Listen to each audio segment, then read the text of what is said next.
ప్రభుత్వ ఉద్యోగాలు ఇచ్చిండ్రు. మనం ఇంకా 1,00,000 ఉద్యోగాలు ఇవ్వడానికే కాంగ్రెస్ ప్రభుత్వం సిద్ధంగా ఉన్నది. డిఎస్సీ వేసినాము, గ్రూప్ 1 నోటిఫికేషన్ వేసినాము. ఇన్నేళ్లలో ఎవరు చేయండి మన కాంగ్రెస్ ప్రభుత్వం చేసింది. 10 ఏళ్లలో గవర్నమెంట్ ఉద్యోగస్తులకు జీతం వస్తుందా రాదా, ఎప్పుడు వస్తుందా రాదా అనేది తెలియదు. కానీ ఎన్ని ఇబ్బందులు ఉన్నా ఇవాళ కాంగ్రెస్ ప్రభుత్వం ప్రభుత్వ ఉద్యోగస్తులకి 1వ తారీఖే జీతం ఇస్తున్నారు. రాష్ట్రంలో ఉన్నటువంటి మహిళలందరూ ఫ్రీగా బస్సులలో ప్రయాణం చేస్తున్నారు. ఇంతకుముందు ఎవరికైనా ఏదైనా ఆపద వస్తే గవర్నమెంట్ హాస్పిటల్ ఏమో చక్కగా లేవు, ప్రైవేట్ హాస్పిటల్ పోతేనేమో లక్షలు ఖర్చు చేయాలి. పైసలు లేక ఎవరికైనా గుండె జబ్బు వచ్చినా కానీ యాక్సిడెంట్ ఏదైనా కాదు కదా, అందరూ ఏమంటున్నారు బయటికి పోతే మనోళ్ళు కూడా రైతు బంధు వస్తలేదు, మొత్తం అయితే మంచిగా ఉంటుంది, రైతు బంధు వేయడం వల్ల మనకు వ్యతిరేకత వస్తుంది గ్రామాలని లేనటువంటి అసత్యపు ప్రకారం ఎవడో చేస్తుంటూ దాన్ని మనం కూడా పట్టుకుంటున్నాం. మనం డిఫెన్స్ పోతూ మనం అపేక్ష ఉండాలి. రైతు బంధు తెలంగాణ రాష్ట్రంలో ఇవాళకి 92% మంది రైతులకి రైతు బంధు పడ్డది. 92%. ఇంకా కరెక్ట్ చెప్పాలంటే 92.17% మందికి రైతు బంధు పడ్డది. 1 ఎకరం వాళ్ళకి వేసినాం, తర్వాత 2 ఎకరాల వాళ్ళకి వేసినాం, 3, 4, 5 ఎకరాల వాళ్ళకి కూడా రైతు బంధు పూర్తిగా అంటే 100 మంది ఉంటే 100 మందిలో 92.17% వేసినాం. మిగిలింది కేవలం 7.83% మాత్రమే. అంటే 100 మందిలో 7కి మాత్రమే రైతు బంధు పడలేదు. అది కూడా ఎందుకు, ఎన్నికల కోడ్ తొందరగా వచ్చింది కాబట్టి ఆ సమస్య వల్ల ఆ 7% రాలేదు. ఖచ్చితంగా మీరు అందరూ కూడా చెప్పండి. 72% కోరుతున్నారు. ఎక్కడ కూడా కాంగ్రెస్ పార్టీ కార్యకర్తలు కానీ నాయకులు కానీ మన సంక్షేమ పథకాలు సరిగా అందట్లేదని కానీ, సంక్షేమ పథకాలు అందాల్సినంత తొందరగా అందట్లేదని కానీ మనం ఎక్కడ కూడా మాట్లాడలేదు. ఇవాళ ఎట్లుందంటే మనం చాలా పనులు చేసినాం, మనం చేసినవి మనం చెప్తలేము, మనం చేసినవి మర్చిపోయి ఎన్నికల కోడ్ రావడం వల్ల 1-2 ఇబ్బందులు అయింది. బాధ్యత తీసుకుంటుంది. తర్వాత రేవంత్ రెడ్డి గారు చాలా స్పష్టంగా చేవేళ్ల సభలో చెప్పిండ్రు. సోనియా గాంధీ ఏదన్నా మాట చెప్పిందంటే బాహుబలి ఇచ్చిండ్రు. మీరు బాహుబలి ఎంతమంది ఇచ్చిండ్రు ఉంటే బాహుబలి రేపు ఎవరు ఉండలేదా చెప్పండి. రాజమాత ఉంటుంది కదా, రాజమాత అంటే అర్థమైతే లేదేమో నా పేరెంట్ రమ్యకృష్ణ అంటే గుర్తుపడతారు అనుకుంటారు కదా. రమ్యకృష్ణ చూసిందా? ఇక రమ్యకృష్ణ అంటే గుర్తుపడుతున్నారు. రాజమాత ఏదైనా చెప్తే ఏమంటారు, శిలాశాసనం అంటారు కదా. రాజమాత ఏం చెప్తే అదే కావాలి శాసనం. అట్లా రేవంత్ ఏం చెప్పిందంటే చేవేదవా మా సోనియా గాంధీ ఏదైనా చెప్తే అది మాకు శాసనం లాంటిదనే మాట చెప్పింది. చెప్పి ఏం చెప్పిండు, తుక్కు కూడా వచ్చినప్పుడు 6 గ్యారెంటీలు సోనియా గాంధీ ఇస్తామని చెప్పింది. సోనియా గాంధీ చెప్పింది కాబట్టి ఆ 6 గ్యారెంటీలు అమలు పరిచే బాధ్యత నేను మీ ముఖ్యమంత్రిగా తీసుకుంటానని రేవంత్ రెడ్డి గారు చెప్పి ఏ మాట చెప్పిండు, ఖచ్చితంగా తెలంగాణ రాష్ట్రంలో రైతులకి 2 లక్షల రైతు రుణమాఫీ చేసే బాధ్యత నాది అని రేవంత్ రెడ్డి గారు. మనకు కనుక ఎన్నికల కోడ్ తొందర రాకపోతే ఈ పార్టీకి ఆ రైతు రుణమాఫీ జరిగేది. ఎన్నికల కోడ్ పోగానే ఖచ్చితంగా తెలంగాణ రాష్ట్రంలో ప్రతి రైతుకి 2 లక్షల రూపాయల రైతు రుణమాఫీ చేసే బాధ్యత కాంగ్రెస్ పార్టీ. ఇలా మనం చెప్పాలి. ఏ ప్రభుత్వం చేసింది? 3 నెలలు కూడా కాలేదు అధికారంలోకి వచ్చి 32,000 ప్రభుత్వ ఉద్యోగాలు భారతదేశ చరిత్రలో 3 నెలల ప్రభుత్వం ఇచ్చుంటదా? మనం ఇచ్చిన 32,000 ప్రభుత్వ ఉద్యోగాలని మన ప్రభుత్వం భర్తీ చేసింది. 32,000 అంటే తక్కువ కాదు. నరేంద్ర మోడీ నేను అధికారంలోకి వస్తే ప్రతి సంవత్సరం 2 కోట్ల ఉద్యోగాలు ఇస్తాను చెప్పింది. ఇవాళ అధికారంలోకి వచ్చి 10 సంవత్సరాలు అయింది. ప్రతి సంవత్సరం 2 కోట్లు కనుక లెక్క చేస్తే ఇవాళ ఎన్ని రావాలి? 20 కోట్ల ఉద్యోగాలు 20 కోట్ల ఉద్యోగాలు రావాలి. 20 కోట్ల ఉద్యోగాలు రావాలంటే మామూలు విషయమా? ఒకవేళ నిజంగా దేశంలో బీజేపీ వాళ్ళు చెప్పినట్టుగా 20 కోట్ల ఉద్యోగాలు ఇస్తే ఉద్యోగం లేనటువంటి వాళ్ళు శాసనసభ ఎవరు ఉండకూడదు. కానీ వాస్తవంగా వాళ్ళు ఎన్నించారు. రేవంత్ రెడ్డి గారు ఎంపీ ఒక ప్రశ్న అడిగారు పార్లమెంట్ లో, మీరు అధికారంలోకి వచ్చినాక ఇప్పటి వరకు ఎన్ని ఉద్యోగాలు భర్తీ చేసిందని. వాళ్ళు ఇచ్చిన సమాధానం ప్రభుత్వమే పార్లమెంట్ లో మన ముఖ్యమంత్రి మన ఎవరైతే మనకు ఓట్లు వేయాలనుకుంటున్నారో కానీ శాసనసభలో నివాసం ఉండలేరో, ఎవరైతే బయట ఉంటున్నారో మనం వాళ్ళందరినీ కూడా ఐడెంటిఫై చేసి వాళ్ళందరినీ ఎన్నికల రోజు రప్పించి వాళ్ళందరూ కూడా మనకు మద్దతుగా ఓటేసేటట్టుగా మనం బాధ్యత తీసుకున్నామనే మాట తెలియజేస్తున్నాం. ఇందాక నరసింహారెడ్డి మాట్లాడు ఆల్రెడీ నాయకులందరూ కూడా అసెంబ్లీకి సంబంధించిన సమన్వయ కమిటీ ఏర్పాటు చేసుకున్నారు. మండలానికి చెందినటువంటి సమన్వయ కమిటీ ఏర్పాటు చేస్తున్నారు. మండలాలకు చెందినటువంటి సమన్వయ కమిటీకి గ్రామాల వారీగా బాధ్యతలు ఇవ్వడం జరిగింది. వారు ఎవరెవరికైతే గ్రామాల బాధ్యత ఇవ్వడం జరిగిందో వారు మీకు ఏ గ్రామాలైతే బాధ్యత ఇచ్చినారో ఆ గ్రామాలలో పూర్తిగా సమయం ఇచ్చి ఆ గ్రామాలలో పనిచేయడానికి కోరుతున్నారు. ఇక్కడ ఉన్నటువంటి ప్రతి ఒక్కరు ఇంకా మనకి 25 రోజులు ఉంది కాబట్టి నేను వీళ్ళపల్లి శంకరన్న గారి అనుమతితో చెప్తున్నా, ఇవాళ నుంచి మనము ఎవరి ఊళ్ళలో వాళ్ళు పనిచేసుకుంటాం. ఇక మన ఊళ్ళలోకి వెళ్ళి బయటికి రావాలి అయిపోయింది. ఇక నేను ఎక్కడో కేశంపేట ఊళ్ళో ఉంటే మనం పోయి చౌదరిపురంలా పొద్దులా ఇంకెక్కడో పనిచేయాల్సిన అవసరం లేదు. ఇక ఆ సమయం అయిపోయింది. ఎవరి ఊళ్ళలో వాళ్ళు ఎవరి పోలింగ్ ఊళ్ళలో వాళ్ళు ఒకటే, అన్లెస్ శంకరన్న మీరు ఫలానా దగ్గరికి రావాలని మిమ్మల్ని పిలిస్తే తప్ప మీ మండల స్థాయి నాయకులు మీ మండలాల్లోకి రామాకండి. గ్రామంలో పనిచేసే వాళ్ళు మీ గ్రామాన్ని వదిలి రాకూడదని నేను శంకరన్న అనుమతితో మీ అందరికీ కూడా చెప్తున్నా. ఎవరి గుర్తుల్లో వాళ్ళు పనిచేద్దాం. ఎవరి గుర్తుల్లో వాళ్ళు మెజార్టీ తెస్తే మండలంలో మెజార్టీ వస్తుంది, షాద్నగర్ నియోజకవర్గంలో మెజార్టీ వస్తుంది, మహబూబ్ నగర్ లోక్సభలో కూడా మెజార్టీ వస్తుంది. మనం మన ఊరు వదిలిపెట్టి ఇక దేశమంతా తింటే మన ఊరు పోతుంది. ఇక మన ఊర్లో ఓటు రాకపోతే మనం ఏడుగురు తేలినాము అంతే కదా. కాబట్టి మిమ్మల్ని అందరూ కూడా మనస్ఫూర్తిగా కోరుతున్నా, మీకు ఇచ్చినటువంటి బాధ్యతలని పూర్తిగా నిర్వర్తించండి. ఏ గ్రామాలలో అయితే మనం రాజకీయాలు చేస్తున్నామో ఆ గ్రామాలల్లో మాక్సిమం ఓట్లు వచ్చేటట్టుగా ప్రయత్నం చేద్దామనే మాట తెలియజేస్తున్నాం. నాయకులు శంకరన్న ఒక మంచి ఆలోచనతోటి ఎవరెవరైతే షాద్నగర్ లో లేరో హైదరాబాద్ లో ఉన్నారో వాళ్ళందరినీ కూడా ఐడెంటిఫై చేసి వాళ్ళందరినీ కష్టపడుతున్నారో దానికి రెట్టింపు ఉత్సాహంతో మీరందరూ కష్టపడి రేపు పోటీ కాదు మేమే పోటీ చేస్తున్నాం అన్నట్టుగా మీరందరూ కూడా కష్టపడి ఈ 25 రోజులు నా కోసం పనిచేయాలని మిమ్మల్ని అందరినీ కూడా కోరుతున్నాను.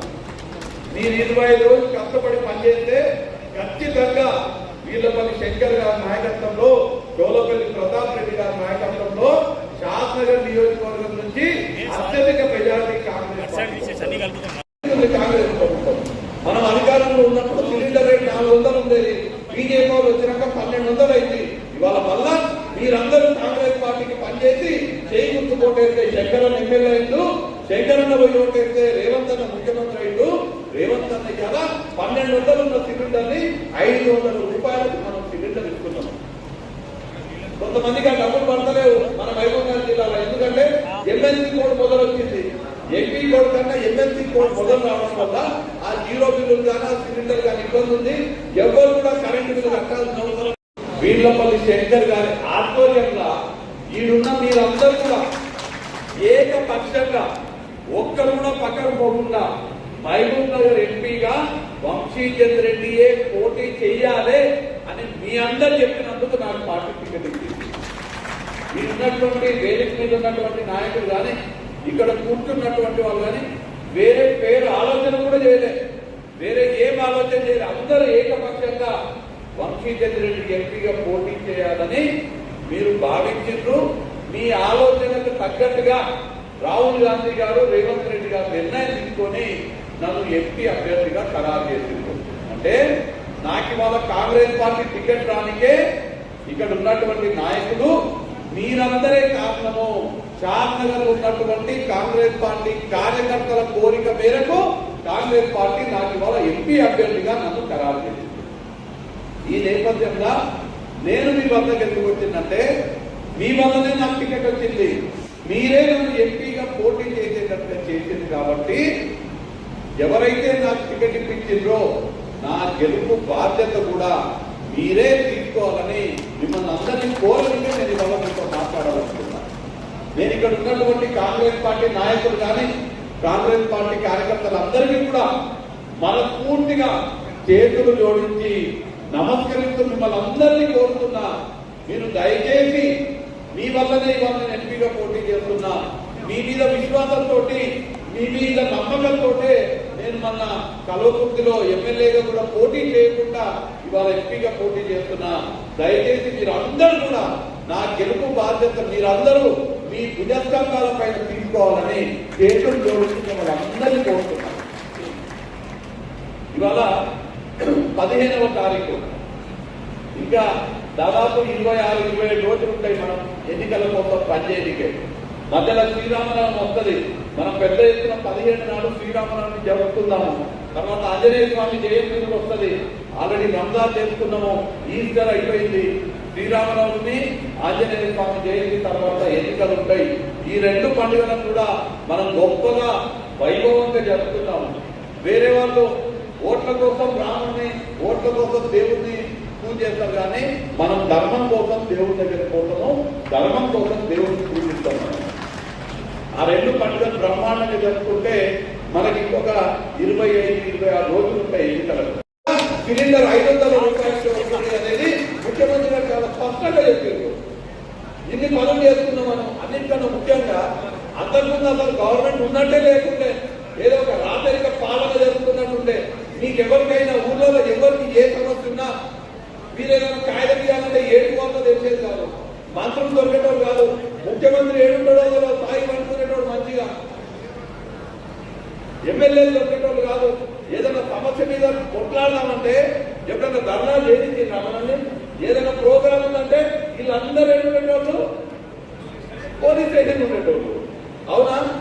కార్యకర్తలు ఏదైనా రైతులకు ఏదైనా ఇబ్బంది అయ్యి, జర్నలిస్టులకు ఏదైనా ఇబ్బంది అయ్యి, పేదలకు ఏదైనా ఇబ్బంది అయ్యి, పెన్షన్లు రాక, రేషన్ కార్డు లేక, పథకాలు రాక, ఏదైనా ఎవరికన్నా రిప్రజెంటేషన్ ఇద్దాము, మంత్రి వస్తుందో షాద్నగర్కి మంత్రిని కలుద్దామంటే కలవరించేటోళ్ళు కాదు. ఇవాళ ఎంత స్వేచ్ఛగా శంకరకి అయితే ఆరామే ఉంటారు. పొద్దుగాల 5 నుంచి రాత్రి 12 దాకా క్యాంప్ ఆఫీస్ తెరిచే ఉంటుంది. అవునా? మీరు ఎప్పుడంటే అప్పుడు ఎమ్మెల్యే కనుక్కున్నాడా? అట్లా గతంలో గవర్నమెంట్ ఉండేదా? శంకరన్నది కాదు, ఎప్పుడంటే అప్పుడు తెలంగాణ ఎవరైనా కానీ ముఖ్యమంత్రి రేవంత్ రెడ్డి దగ్గర కూడా పోయి కలవచ్చేయాలి. అది ప్రజాప్రభుత్వం అంటే. ఇంత కష్టపడుతున్నారు మనకు. ముఖ్యమంత్రి గారు 24 గంటలు కష్టపడుతున్నారు, మంత్రులు కష్టపడుతున్నారు, ఎమ్మెల్యేలు ప్రజలతోటే ఉంటున్నారు, ప్రజల కోసం కష్టపడుతున్నారు. ఇన్ని మంచి పనులు చేస్తున్నాం మనం చేస్తున్నటువంటి పనులు మనం చెప్పుకుంటాము. ప్రతిపక్షం ఊరికనే కావాలని అది 10 ఏళ్ల నుండి ఏం చేయలేదు, కానీ 3 నెలలలో నువ్వు అది చేయలేదు, ఇది చేయాలని దౌడకేసినట్టు పెట్టారా? నువ్వు 10 ఏళ్ళు ఏం చేసినావు? పుంజలేమన్నా నాలేదు. 10 ఏళ్లలో వాడు ఇందులో ఒక్క ఇల్లు కట్టేయలేదు, కానీ ఇవాళ అప్పుడే ఇందులో ఇల్లు కట్టేయలేవు అనుకుంటాం. మేము చెప్పినాము ఖచ్చితంగా పేదరికంలో ఉన్నటువంటి ప్రతి ఒక్క పేదవారికి 5 లక్షల రూపాయలతోటి ఇందిరమ్మ ఇల్లు కట్టించమని రేవంత్ రెడ్డి గారు చెప్పిండ్రు. భద్రాచలంలో ప్రారంభించారు. తొందరగా ఎన్నికల కోడైపోగానే షాద్నగర్ నియోజకవర్గంలో వీర్లపల్లి శంకర్ గారి ఆధ్వర్యంలో 3500 ఇల్లు ప్రతి సంవత్సరం కూడా కట్టించే బాధ్యత కాంగ్రెస్ ప్రభుత్వం తీసుకుంటుంది. మన బడ్జెట్ లో కూడా డబ్బులు రిలీజ్ చేసింది. ఇంత కాదు, మన జరిగినటువంటి బడ్జెట్ సమావేశాలలో ఇందిరమ్మ ఇళ్ళకు కావాల్సినటువంటి ప్రతి నియోజకవర్గానికి 3500 ఇల్లు నిర్మించడానికి డబ్బులు రిలీజ్ చేసిండ్రు. ప్రతి సంవత్సరం 3500 లెక్కన 5 ఏళ్లలో 17,500 అంటే అంతేనా? 17,500 అదే చెప్తున్నా. 17,500 ప్రతి నియోజకవర్గానికి తప్పకుండా ఇందిరమ్మ ఇల్లు వస్తాయి. అయితే షాద్నగర్ నియోజకవర్గానికి మీ శాసనసభ్యుడు మన ముఖ్యమంత్రికి అత్యంత సన్నిహితుడైనటువంటి శాసనసభ్యుడు కాబట్టి ఆ 3,500 కాక అదనంగా ఎన్ని ఇళ్ళు కావాలంటే రేవంత్ అన్న మా శాసనసభకి కావాలంటే కాదనకుండా చేస్తాడు. కాబట్టి మీకు అదనంగా మరిన్ని ఇళ్ళు కూడా వస్తాయి. ఏం పెట్టిన అడుగు నేను చెప్తాను. కాంగ్రెస్ పార్టీ సిద్ధాంతం ఎంతో చెప్తాను. పూట కార్యక్రమాలకి కలిసి వాళ్ళకి ఏం జరుగుతుంది? బీజేపీ మేనిఫెస్టోలో చాలా స్పష్టంగా 2022 సంవత్సరం వరకు పాయింట్ నెంబర్ 8 వాళ్ళ మేనిఫెస్టో ఉంటుంది. 2022 వరకు దేశంలో ఇల్లు లేని పేదోడు లేకుండా చేస్తామని బీజేపీ మేనిఫెస్టో ఉంటుంది. అయిందా? అట్లయితే మనం డబుల్ ఇల్లు ఎందుకు ఇస్తాము? ఇల్లు ఎందుకు ఇస్తాము? ఒక్కొక్క నియోజకవర్గంలో ప్రతి సంవత్సరం 3500 ఇల్లు ఎందుకు ఇస్తాము? భారతీయ జనతా పార్టీ ఇచ్చినటువంటి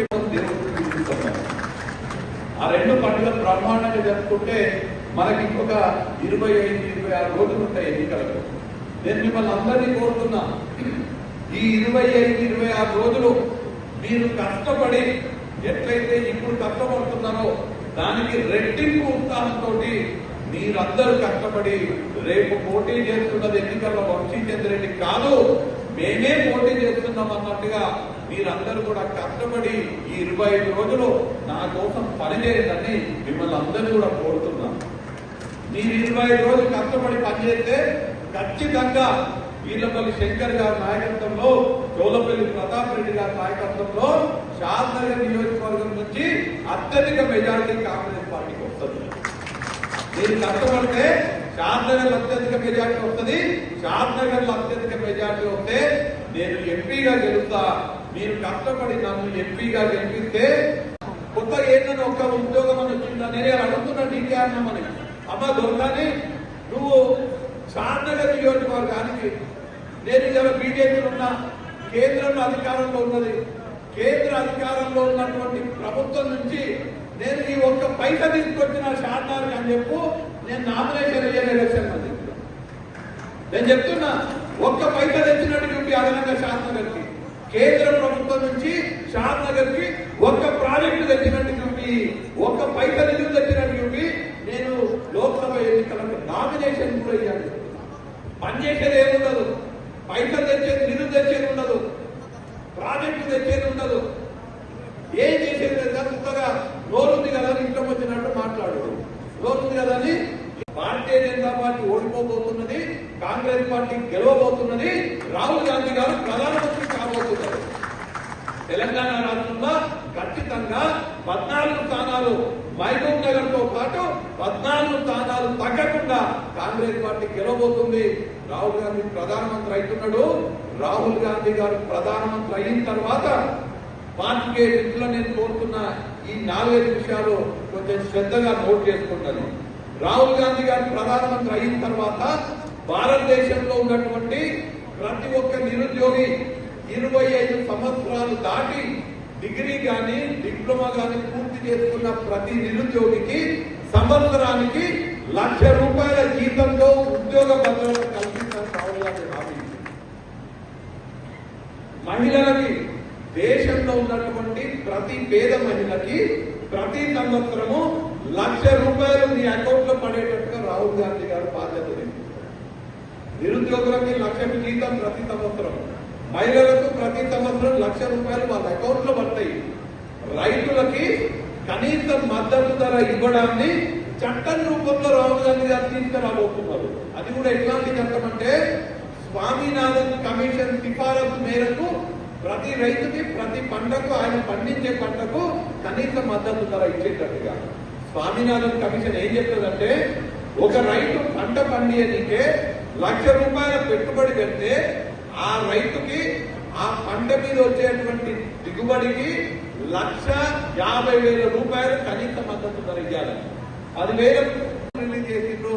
ప్రతి సంవత్సరం 3,500 ఎక్కడ 5 ఏదైతే 17,500 అంతేనా?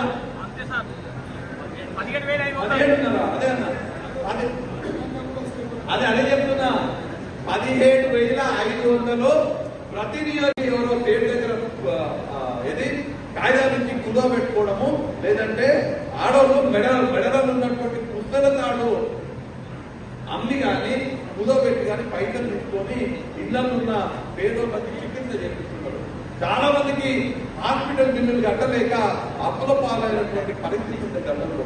కానీ అలా కాంగ్రెస్ పార్టీ అధికారంలోకి వచ్చినాక ప్రతి పేదవాడికి 10 లక్షల రూపాయల గుండె ధైర్యం వాళ్ళు వచ్చింది. నాకేమైనా కానీ నా గుండె నా సిలిండర్ని 500 రూపాయలకు మనం సిలిండర్ ఇస్తున్నాం.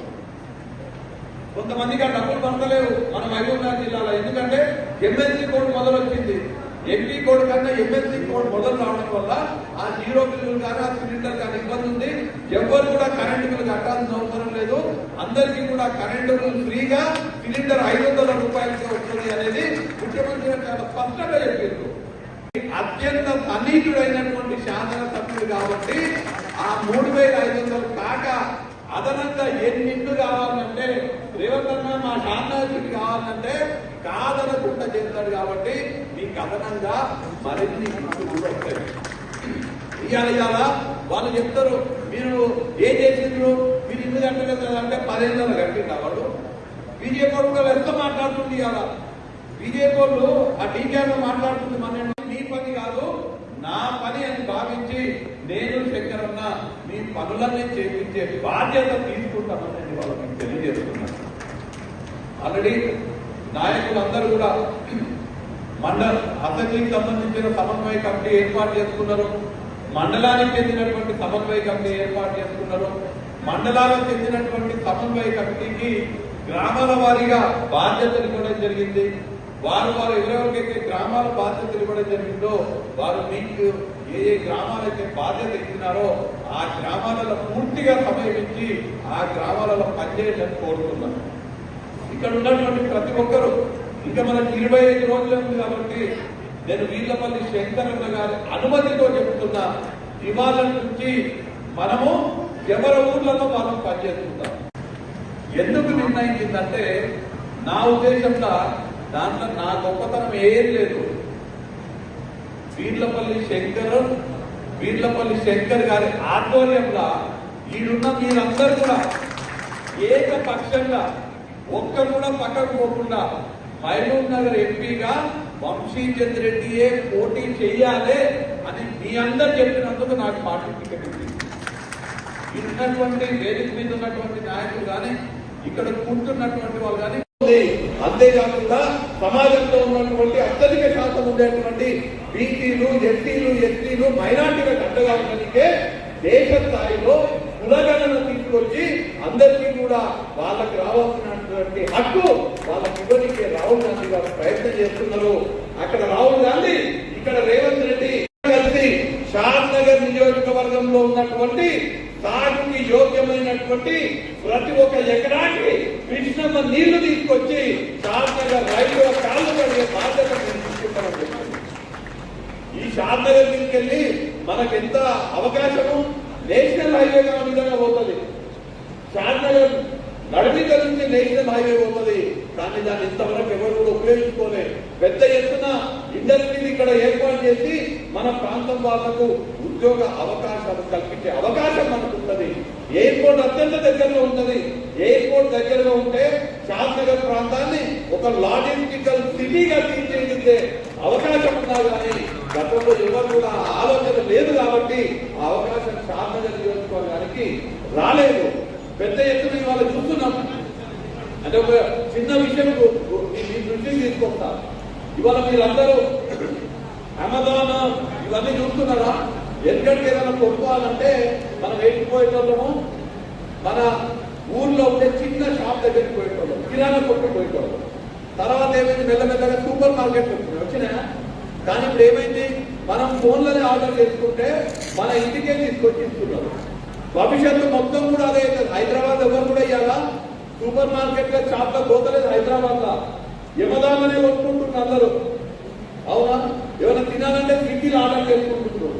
యమదాన్లో వాళ్ళ నిత్యావసర వస్తువులు కొనుక్కునే వాళ్ళు వాళ్ళకు సంబంధించిన అన్ని గోడౌన్లు ఎక్కడ ఉంటాయంటే హైదరాబాద్ ఉండవు.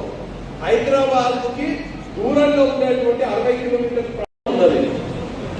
నా దృష్టిలో ఒకవేళ నిజంగా మనం సరిగ్గా అవకాశాన్ని వినియోగించుకుంటే షాద్ నగర్ నియోజకవర్గ రూపురేఖలే మారిపోతాయి. ఖచ్చితంగా షాద్ నగర్ నియోజకవర్గానికి అవసరమైనటువంటి అన్ని అభివృద్ధి ఫలాలు వచ్చేటట్టుగా చేసే బాధ్యత మేము తీసుకుంటామని నేను ఇవాళ మీకు చెప్తున్నాను. మీకు మంచిగా పనిచేసేటువంటి ఎమ్మెల్యే ఉన్నాడు, ఆ ఎమ్మెల్యేకి సహకరించేటువంటి మంచి నాయకులు ఉన్నారు షాద్ నగర్ లో.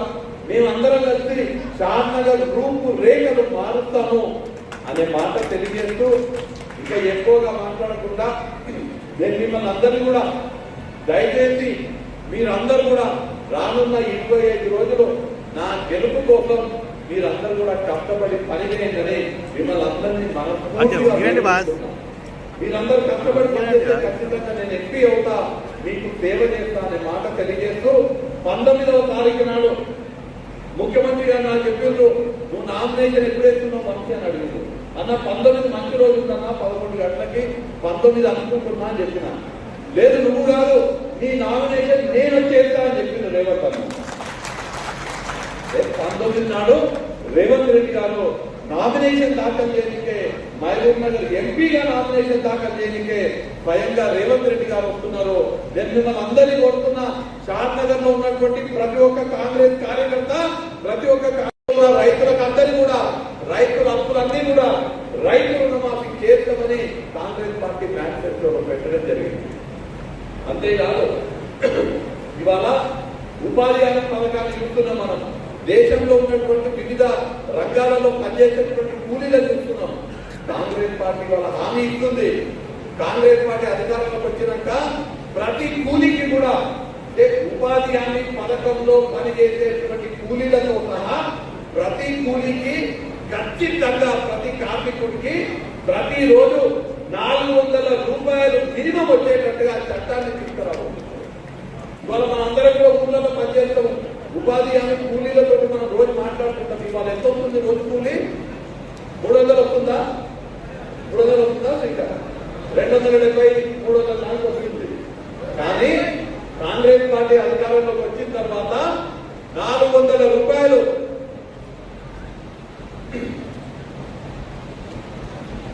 400 రూపాయలు ఖచ్చితంగా కాంగ్రెస్ పార్టీ ఇచ్చే బాధ్యత తీసుకుంటుంది. ఇవాళ పొద్దున నాకెవరో చెప్తుంటే ఉపాధి హామీ పథకంలో పనిచేసే వాళ్లకు ఎండాకాలము అదనంగా కొంచెం డబ్బులు ఇచ్చేటోళ్ళు. వాళ్ళు వాటర్ బాటిల్ తెచ్చుకోనికే, లేదంటే వాళ్ళు గొడుగులు తెచ్చుకోనికే, టెంట్ వేసుకోనికే అట్లా ఉపాధి హామీ కూలీలకు ఎండాకాలం పైసలు ఇచ్చేటోళ్ళు.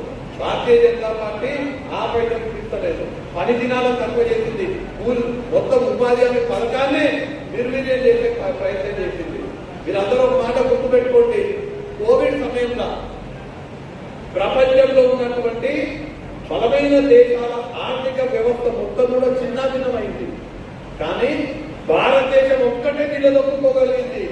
ఎందుకంటే ఆనాడు కాంగ్రెస్ పార్టీ తెచ్చినటువంటి ఉపాధి హామీ పథకం కోవిడ్ సమయంలో కూడా పనిచేసిండ్రు, వాళ్ళకి పైసలు వచ్చినాయి. కాబట్టి భారతదేశ ఆర్థిక వ్యవస్థ నిలదొక్కుకోగలిగింది. ఆ ఉపాధి హామీ పథకాన్ని బలోపేతం చేయడానికే వాళ్ళ కాంగ్రెస్ పార్టీ ముందుకు వస్తుంది. 400 రూపాయలు ఇవ్వబోతున్నాము. కాబట్టి ఈ విషయాలన్నీ కూడా మేము అధికారంలోకి రాబోతున్నాము. రాహుల్ గాంధీ ప్రధానమంత్రి అవుతున్నాడు, రాజ్యాంగాన్ని పరిరక్షించబోతున్నాము, విద్యా కాషాయీకరణని ఆపబోతున్నాము, దేశంలో ఉన్నటువంటి ప్రతి పౌరుడిని సమానంగా చూడబోతున్నాము, కులాలకు అతీతంగా, మతాలకు అతీతంగా, ప్రాంతాలకు అతీతంగా ప్రతి భారతీయ పౌరుడికి ప్రభుత్వం యొక్క ఫలాలని సమానంగా అందియబోతున్నామని మనం ప్రజలందరికీ చెప్పాలి. రాహుల్ గాంధీ ప్రధానమంత్రి కాబోతున్నాడంటే ఓనాడు సమాజ్వాదీ పార్టీ, ఓనాడు కాంగ్రెస్ పార్టీ, ఇప్పుడు బీజేపీ, రేపు మరి ఎంఐఎంకి పోతుందో, టీఆర్ఎస్ పోతుందో, ఏడుపోతుందో. నేను ఎప్పుడు కాంగ్రెస్ ఉండేవాడు కాబట్టి ఏ సంవత్సరం కాంగ్రెస్ పార్టీ ఏ మేనిఫెస్టోలో ఏం పెట్టిందో అడుగు నేను చెప్తాను. కాంగ్రెస్ పార్టీ సిద్ధాంతం ఏంటో చెప్తాను. కూటమి మారేటోళ్ళకి కలిసి వాళ్ళకి ఏం తెలుస్తుంది? బీజేపీ మేనిఫెస్టోలో చాలా స్పష్టంగా 2022 సంవత్సరం వరకు పాయింట్ నెంబర్ 8 వాళ్ళ మేనిఫెస్టో ఉంటుంది. 2022 వరకు దేశంలో ఇల్లు లేని పేదోడు లేకుండా చేస్తామని బీజేపీ మేనిఫెస్టో ఉంటుంది. ఉన్నదా? అయిందా? అట్లయితే మనం డబుల్ ఇల్లు ఎందుకు ఇస్తాం, ఇల్లు ఎందుకు ఇస్తాం? ఒక్కొక్క నియోజకవర్గం ప్రతి సంవత్సరం 3500 ఇల్లు ఎందుకు ఇస్తాము? భారతీయ జనతా పార్టీ చెప్పినటువంటి మేనిఫెస్టోలా వాళ్ళు చెప్పింది ఏదో ఒకటి కాలేదు.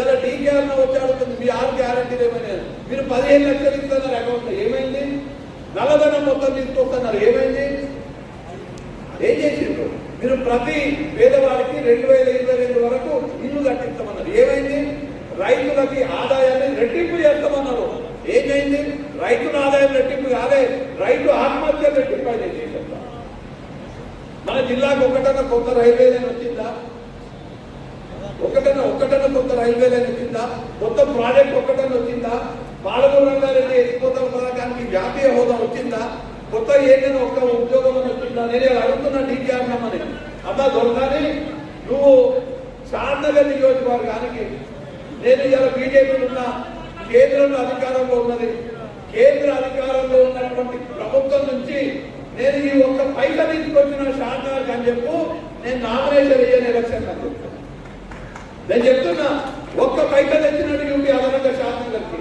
కేంద్ర ప్రభుత్వం నుంచి షాద్నగర్కి ఒక్క ప్రాజెక్టు తెచ్చినట్టు చూపి ఒక్క పైస నిధులు తెచ్చినట్టు చూపి నేను లోక్సభ ఎన్నికలకు నామినేషన్ కూడా ఇవ్వాలని చెప్తున్నా పనిచేసేది ఏముండదు పైసలు తెచ్చేది నిధులు తెచ్చేది ఉండదు ప్రాజెక్టులు తెచ్చేది ఉండదు ఏం చేసేది లేదా కొత్తగా నోరుంది కదా ఇష్టం వచ్చినట్టు మాట్లాడు నోరుంది కదని ఇష్టం వచ్చినట్టు మాట్లాడే ప్రయత్నం చేస్తున్నారు ఇవాళ నేను గర్వంగా చెప్తున్నా మీరందరూ తుక్కు కూడా వచ్చింది రామన్నా జనజాతర సభకు వచ్చింది కదా జనజాతర సభ రాహుల్ గాంధీ గారు చాలా స్పష్టంగా కేంద్రంలో కాంగ్రెస్ పార్టీ అధికారంలోకి వస్తే ఏం చేస్తామని చెప్పింది కాంగ్రెస్ పార్టీ ఎట్లాంటి పార్టీ అంటే ఏదన్నా మాట ఇస్తే మాట మీద నిలబడేటువంటి పార్టీ కాంగ్రెస్ పార్టీ తెలంగాణ ఇస్తామని చెప్పినాం తెలంగాణ ఇచ్చినాం మీకు అందరికీ గుర్తు రాజశేఖర రెడ్డి గారు ఎక్కడికి మేము అధికారంలోకి వస్తే ఉచితంగా కరెంట్ ఇస్తాం రైతులకు అని చెప్పిండా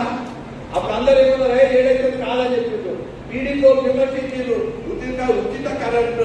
ఉచిత కరెంట్ రైతుల కంటే తీగల మీద బట్టలు ఆరేసుకుంటామని చెప్పిండు మన పార్టీ వాళ్ళు కూడా వ్యతిరేకించింది రాజశేఖర రెడ్డి ఇయ్యలేదు అని కానీ ఏం చేసిండు రాజశేఖర రెడ్డి ప్రజలందరూ కూడా ఆయన మీద నమ్మకంతో ఓట్లు వేసి ముఖ్యమంత్రిగా చేస్తే మొదటి సంతకము ఎల్బీ నగర్ స్టేడియంలో ప్రమాణ స్వీకారం చేయగానే ఆనాడు జనరల్ హుసేన్ ఉండే చీఫ్ సెక్రటరీగా గుర్తుందా మీకు జనరల్ హుసేన్ को बुला के पहला दस्तखत करे ఉచిత కరెంటు ఫైల్ మీద మొదటి సంతకం చేసింది రాజశేఖర రెడ్డి ఒక విషయం గుర్తు పెట్టుకోండి భారతీయ జనతా పార్టీ ఎక్కడ కూడా ఒక్క స్టేట్ కూడా అదనంగా చేసే పరిస్థితులలో లేదు భారతీయ జనతా పార్టీ ఉత్తర భారతదేశమైనటువంటి ఉత్తరప్రదేశ్ లో బీహార్ లో మధ్యప్రదేశ్ లో రాజస్థాన్ లో ఛత్తీస్గఢ్ లో ఢిల్లీలో పంజాబ్ లో హర్యానాలో హిమాచల్ ప్రదేశ్ లో జమ్మూ కాశ్మీర్ లో ఈ రాష్ట్రాలలో ఘోరంగా ఓడిపోబోతున్నది ఉత్తరప్రదేశ్ లో 30 స్థానాల కన్నా ఎక్కువ వస్తలేవు భారతీయ జనతా పార్టీకి ఘోరమైనటువంటి ప్రభావం చెందబోతుంది పరాభావం చెందబోతుంది భారతీయ జనతా పార్టీ అందుకే మనందరికీ మైండ్ గేమ్ ఆడుతుంది మనల్ని మోసం చేసే ప్రయత్నం చేస్తున్నది మాకు 400 వస్తాయి అని చెప్పి మనల్ని మభ్యపెట్టే ప్రయత్నం చేస్తున్నది ఉత్తర భారతదేశంలో భారతీయ జనతా పార్టీకి ఘోరమైనటువంటి ఓటమి చవి చూడబోతున్నది అందుకే ఇప్పుడు దక్షిణ భారతదేశం మీద పడ్డరు ఇక్కడికి వచ్చి అబద్ధాలు చెప్తున్నారు ఖచ్చితంగా నరేంద్ర మోడీ ఓడిపోబోతున్నాడు భారతీయ జనతా పార్టీ ఓడిపోబోతున్నది కాంగ్రెస్ పార్టీ గెలవబోతున్నది రాహుల్ గాంధీ గారు ప్రధానమంత్రి కాబోతున్నారు తెలంగాణ రాష్ట్రంలో ఖచ్చితంగా 14 స్థానాలు మహబూబ్ నగర్ తో పాటు 14 స్థానాలు తగ్గకుండా కాంగ్రెస్ పార్టీ గెలవబోతుంది రాహుల్ గాంధీ ప్రధానమంత్రి అవుతున్నాడు రాహుల్ గాంధీ గారు ప్రధానమంత్రి అయిన తర్వాత పార్టీకే విధులు నేను కోరుతున్న ఈ 4 విషయాలు కొంచెం శ్రద్ధగా నోట్ చేసుకుంటాను రాహుల్ గాంధీ గారు ప్రధానమంత్రి అయిన తర్వాత భారతదేశంలో ఉన్నటువంటి ప్రతి ఒక్క నిరుద్యోగి 25 సంవత్సరాలు దాటి డిగ్రీ కానీ డిప్లొమా కానీ పూర్తి చేసుకున్న ప్రతి నిరుద్యోగికి సంవత్సరానికి ₹1,00,000 జీతంతో ఉద్యోగ భద్రత కల్పించాలని రాహుల్ గాంధీ హామీ మహిళలకి దేశంలో ఉన్నటువంటి ప్రతి పేద మహిళకి ప్రతి సంవత్సరము ₹1,00,000 మీ అకౌంట్ లో పడేటట్టుగా రాహుల్ గాంధీ గారు బాధ్యత తీసుకుంటారు నిరుద్యోగులకి 1,00,000 జీతం ప్రతి సంవత్సరం మహిళలకు ప్రతి సంవత్సరం ₹1,00,000 వాళ్ళ అకౌంట్ లో పడతాయి రైతులకి కనీస మద్దతు ధర ఇవ్వడాన్ని చట్టం రూపంలో రాహుల్ గాంధీ గారు తీసుకురాబోతున్నారు.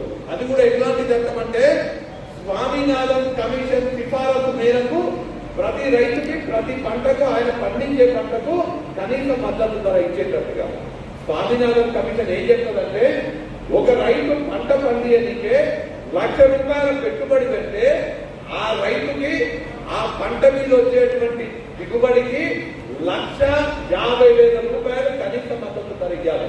10,000 పెట్టుబడి పెడితే 15,000 రావాలి రైతులకి, 50,000 పెట్టుబడి పెడితే 75,000 రావాలి, ₹1,00,000 పెట్టుబడి పెడితే 1,50,000 మద్దతు ధర రావాలి.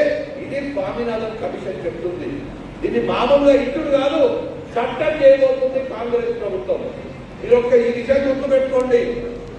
దేశ చరిత్రల భారతదేశ చరిత్రల రైతులకి ఈ స్వామినాథన్ కమిషన్ సిఫారసు మేరకు ఏదైతే కనీస మద్దతు ధర ఇవ్వడాన్ని చట్టంగా చేయబోతున్నారో ఇంతకన్నా గొప్ప వరము గొప్ప నిర్ణయము భారతదేశ చరిత్రల రైతులకు ఏదిందో ఉండదు.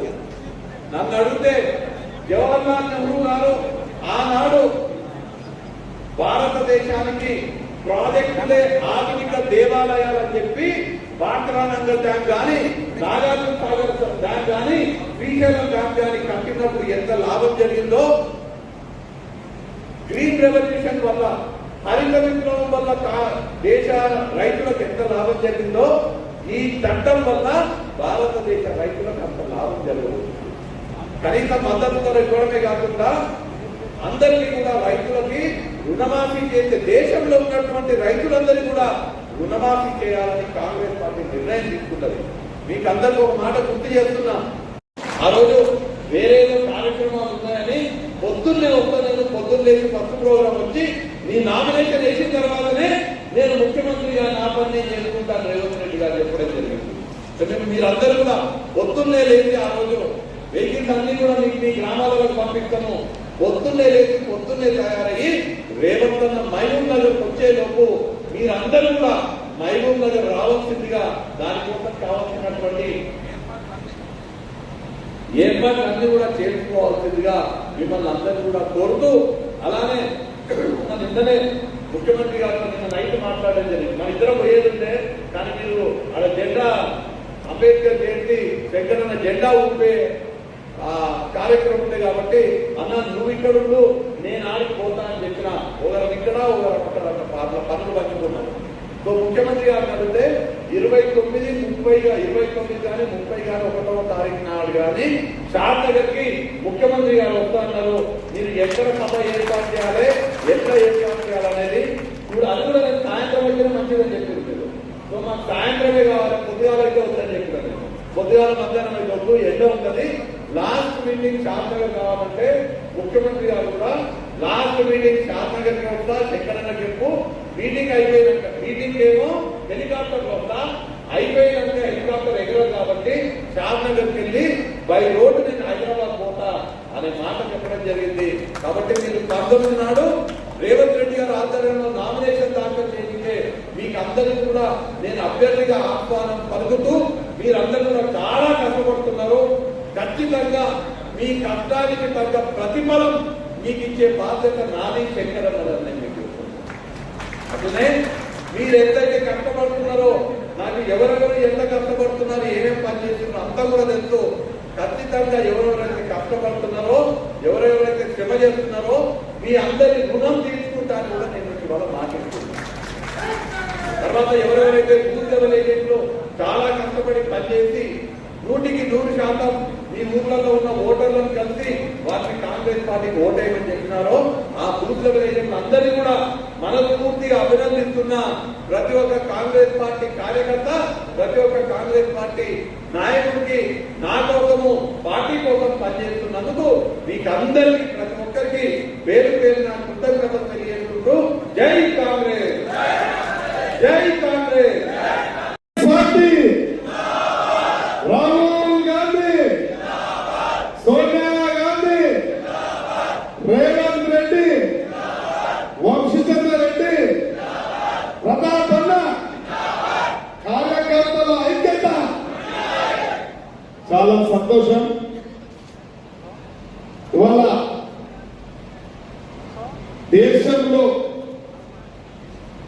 ఒక ప్రతిష్టాత్మక ఎన్నికలు జరుగుతూ ఉన్నాయి. ఈ ఎన్నికలు ఆషామాషి కాదు కాబట్టి ఎమ్మెల్యే ఎన్నికల కంటే చాలా శ్రద్ధతో చేసే ఎన్నికలు కాబట్టి మనమందరం కూడా బాధ్యతతోని మన పార్టీని, మన ముఖ్యమంత్రి పరువు, మన అభ్యర్థి పరువు నిలబడాలంటే రేపు రాహుల్ గాంధీ ప్రధానమంత్రి అవుతా ఉన్నది కాబట్టి మనమందరం ఈ యొక్క ఎన్నికల ఆశామాసిగా తీసుకోకుండా ప్రతి ఒక్కరం బాధ్యతగా వహించి ఇలా పెద్ద మెజార్టీ సాధించి పెట్టాల్సిన ఎన్నిక కాబట్టి మనం అధికారంలో ఉన్నాం.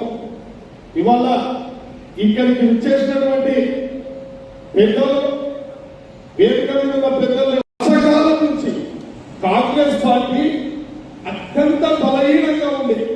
ప్రతి కాంగ్రెస్ కార్యకర్త ఈ దుర్మార్గమైన పార్టీని, ఒక దౌర్జన్యంతో పరిపాలించిన పార్టీని, ఒక నియంత్రణతో పరిపాలించిన పార్టీని పారదోలడంలో మీ కృషి, మీ శ్రద్ధ, మీ పోరాటం ఉంది కాబట్టి ఈయన శాసన నియోజకవర్గంలో కూడా కాంగ్రెస్ పార్టీ జెండా ఎగరవేయడంలో ముఖ్య పాత్ర కలిగిన కాంగ్రెస్ కార్యకర్తలకు నేను శిరస్సు నుంచి నమస్కారం చేస్తాను.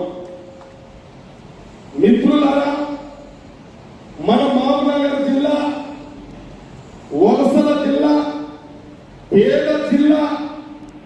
ఈ జిల్లా నుంచే మనము రాష్ట్రంలో ఒక ముఖ్యమంత్రిగా ఈరోజు పదవి సాధించుకున్నామంటే ఆషామాషి కాదు కాబట్టి పెద్ద పోరాటం చేయడం జరిగింది. ఆ పోరాటానికి మీరందరూ సహకరించారు. నేను కూడా 6 సంవత్సరాలు ఎత్తిన జెండా దించలేదు కాబట్టి ఈరోజు కాంగ్రెస్ పార్టీ ఒక అధికారంలోకి రాగలిగింది కాబట్టి మనమందరం ఎలా కంటి నిండా నిద్రపోతా ఉన్నాం.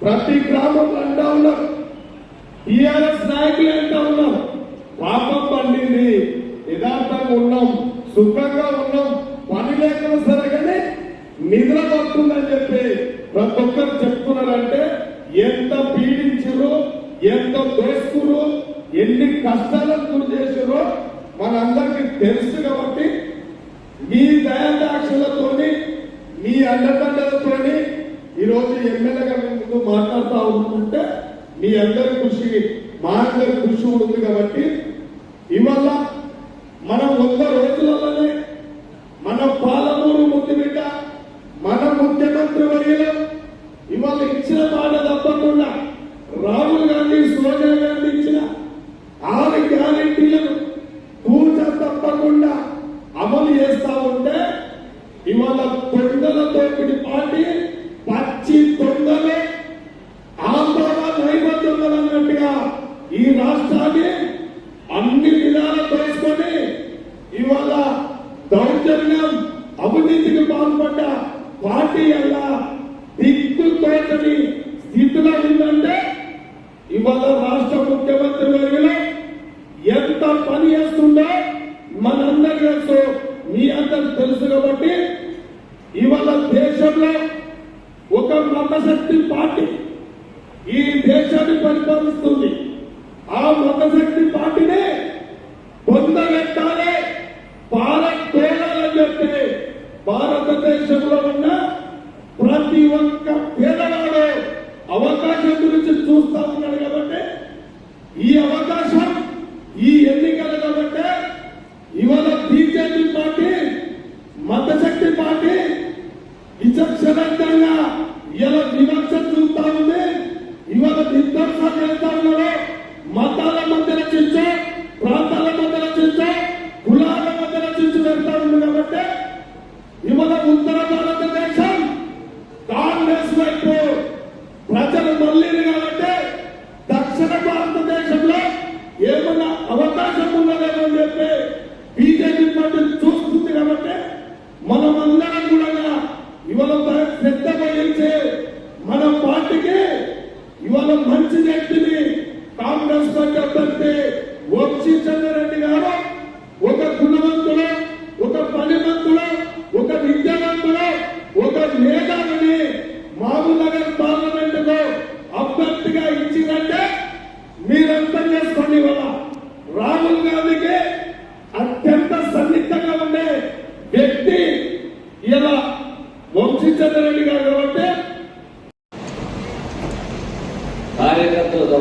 మరద్వార మండలం కాకినాడ ఇక్కడ జరుపుకోవడం జరుగుతూ ఉంది. దానికి విచ్చేసిన ఓటు గెలుచుకోవాలి, మన ఎంపీ అభ్యర్థిని గెలిపించుకోవాలి. ఇదే సారాంశం. ఎంత చెప్పినా ఎక్కడికి వెళ్ళి ఇక్కడ చెప్పినా ఇక్కడికి వెళ్ళి అక్కడ చెప్పినా జరగబోయేది అదే, జరిగేది అదే. మరి పుస్తకంలో వాడు బుద్ధి లేని మాట్లాడుతుంటే కొత్తూరులో కాంగ్రెస్ పార్టీ విదేశ ఓడితే చేతులు పెట్టింది, విదేశ ఓడితే చేతులు పెట్టినట్టు కాంగ్రెస్ పార్టీ. ఒక నిమిషం ఆలోచన చేయండి. అత్తలు పోగొట్టుకున్నది, భర్తలు పోగొట్టుకున్నది, 10 ఏళ్ళు దేశం ఆమె చేతులున్న ఒక్క పదవి అనుభవించలేదు, కొడుకు తీయలేదు, ఆమె అనుభవించలేదు. ఆలోచించాలి. ఆఖరికి ఇల్లు పోగొట్టుకున్నది ఢిల్లీలో. గవర్నమెంట్ క్వార్టర్ ఉంటే గవర్నమెంట్ క్వార్టర్ కూడా ఖాళీ చేస్తుంది.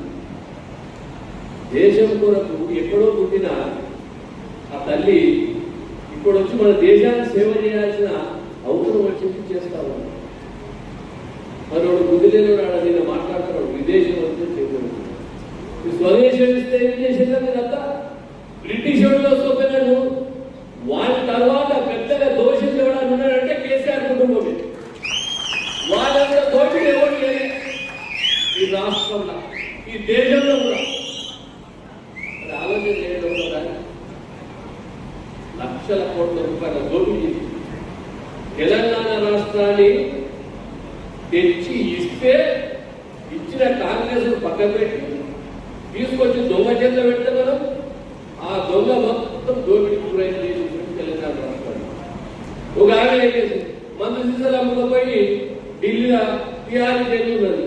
ఒక ఆమె మందు సీసాలు పెట్టాలి. మరి తండ్రి కొడుకులు ఇద్దరు మిగిలిన్నారు. ఇక ఈ ఎలక్షన్ అయిపోయింది, ఆలస్యం లేదు. ఎలక్షన్ దాకా ఉండని అట్లా బొమ్మల్లా కనిపించడం. ఎక్కువ మాట్లాడుతున్నారు, ఎక్కువ మాట్లాడేదంతా ఎలక్షన్ తెల్లారి చూపిస్తుంది. ఇద్దరిని సెలవు జైల్లో డబల్ బెడ్రూమ్ మన చెప్పింది రేవంత్ రెడ్డి గారు. డబల్ బెడ్రూమ్ వాళ్ళ కుటుంబానికి తీయాలి. ఈడ హైదరాబాద్ ఏది మన జైల్లో, చెంచల్గూడ జైల్లో లేకుంటే చెంగిచంద్ర జైల్లో మంచి డబల్ బెడ్రూమ్ కట్టిస్తారు. ఖచ్చితంగా కట్టిస్తాడు. వాళ్ళకు తప్పదని, వాళ్ళకు ఎటు పోయినా కూడా తప్పదు. బీఆర్ఎస్ పార్టీ ముగిసిపోయిన కథ. ఈ భారతదేశం ఉన్నది దినాలు బీఆర్ఎస్ పార్టీ అనేది ఉండదు, రాదు, మళ్ళీ ఉండదు. ఈ భూమిలో అయిపోయింది కదా. దాని గురించి ఆలోచన చేయదు. ఇంకెవరైనా బీఆర్ఎస్ పార్టీ మిగిలింటే ఆరా కొరా ఊరులా వచ్చి కాంగ్రెస్ లో చేంజ్ కావాలని చెప్పండి.